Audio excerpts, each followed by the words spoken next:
ufundisa ukugcina konke.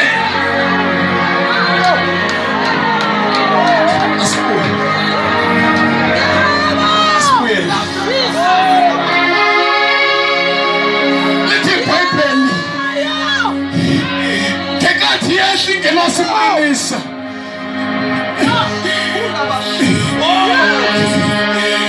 wakhuluma into ethi Nkosi uma uthanda lesi sitsha masidlule khona mangenzeke yami intando makwenzeke yakho.